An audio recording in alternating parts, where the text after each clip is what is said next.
జైల్లో దుర్గాను లేపేయడానికి అపోజిషన్ వాళ్ళు ప్లాన్ చేస్తున్నారంట.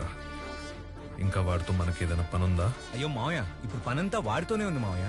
చూస్తూ కూర్చుంటే ఇంకా 15 రోజుల్లో మళ్ళీ మనమే అధికారంలోకి రాబోతున్నాం. ఇంకా వాడితో పనేంట్రా మనకి? ఈసారి మీరు అనుకుంటున్నట్టు అధికారం మన చేతుల్లో లేదు మావయ్య. 70% వాళ్ళ ఫేవర్ గానే ఉంది.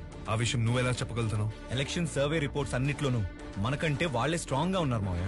కౌంటింగ్ లోనూ అదే నిజమైతే మనం గెలవడానికి ఖచ్చితంగా కొంతమంది ఎమ్మెల్యేలు అవసరం పడచ్చు మావయ్య. ఇక వాళ్ళని బెదిరించి భయపెట్టి మన పార్టీలోకి తీసుకురావాలంటే మనకి దుర్గా ఒక్కడే ఆప్షన్ మావయ్య.